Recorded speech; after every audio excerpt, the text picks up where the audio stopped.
Rain battered the diner windows as if the night itself were breaking open. Inside, flickering lights trembled over empty tables. Near the corner booth, an elderly man shivered under a thin blanket while Grace Turner lifted a warm spoon of soup to his lips, just as Nathan Cole stepped through the door. If you believe in compassion, hope, and second chances, don't forget to like, comment, share, and subscribe for more stories. Let's begin.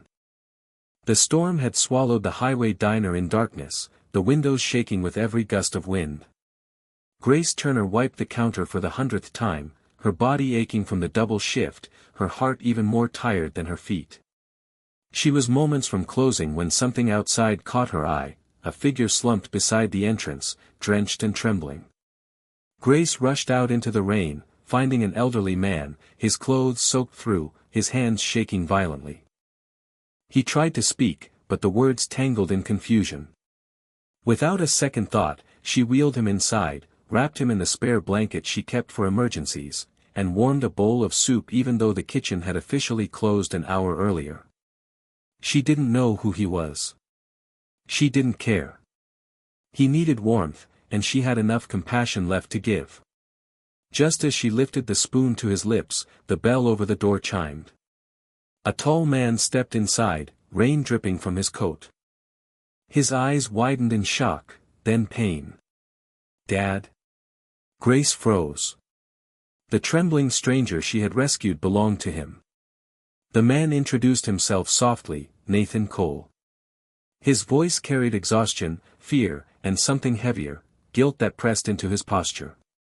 Grace stepped back, apologizing, worried she'd done something wrong. But Nathan only shook his head, watching her with disbelief. He knelt beside his father, Henry, whose memory had faded in recent months. Nathan whispered reassuring words, but Henry responded more to Grace's presence, the warm hand she placed on his shoulder, the steady rhythm of her voice. Nathan had left a boardroom full of people who relied on his decisions, yet none of them mattered in that moment. He watched Grace feed Henry with tenderness he hadn't seen from professionals who were paid generously. Her kindness wasn't practiced, it was instinctive. He helped her wheel Henry to his car once the rain weakened. But when Grace tried to return inside, Nathan lingered. He wasn't ready to leave the woman whose gentle compassion had eased a fear he carried for years. "Would you sit with me for a moment?" he asked. Grace hesitated, but something in his voice, something human and breaking, made her nod. They sat in the dim booth, a pot of coffee between them, the storm fading into a soft patter outside. Grace kept apologizing for meddling, Nathan kept assuring her she had done more for Henry in 1 hour than entire facilities had done in months. Slowly, she opened up, about her mother's illness, the mountain of debt left behind, the long shifts she worked to keep afloat. She laughed lightly, though it carried exhaustion. "I guess I just don't want anyone to feel forgotten," she said. Nathan listened, truly listened, something he hadn't done in years. He told her about Henry's decline, the guilt of not being present enough, the pressure of running a multi-billion-dollar company while watching the strongest person in his life fade. For once, he wasn't a billionaire, just a son afraid of losing the one man who taught him everything. Grace's eyes softened. "You're doing your best," she whispered. He swallowed hard. "Some days I'm not sure." For the first time in a long time, Nathan felt understood. Nathan returned to the diner the next morning before opening. Grace arrived early as always, surprised to see him waiting beneath the pale sunrise. He didn't carry the polished aura of a billionaire today, only sincerity. He explained what he had learned while driving home, that one quiet act of compassion had shifted something in him. That he wanted to help her the way she had helped his father, freely and without hesitation.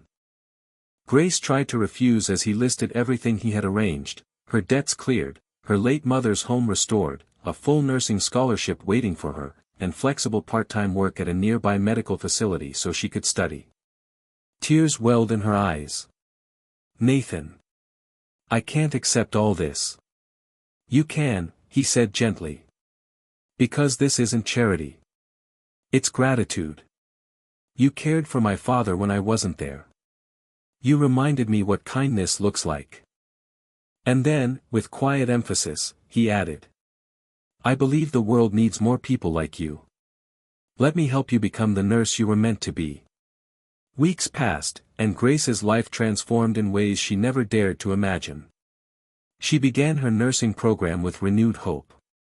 Her days were still long, but now they carried purpose instead of exhaustion. Henry's condition stabilized, and he responded warmly to Grace during her visits, sometimes even remembering her face when he couldn't recall Nathan's. Nathan didn't mind. In fact, seeing Henry relax in her presence healed something deep inside him. Nathan visited the diner often now, not out of obligation, but because something about Grace made the world feel lighter. She had given him back his father in a way medicine never could. One stormy night had changed everything, for Grace, for Henry, and for Nathan. A waitress who thought she had nothing left to give had unknowingly saved 2 lives, including her own future. And the narrator reminds us. One act of compassion doesn't just touch a life, it reshapes destinies. Sometimes it saves the giver as much as the receiver. Thanks for being here, like and subscribe to keep more unforgettable stories coming.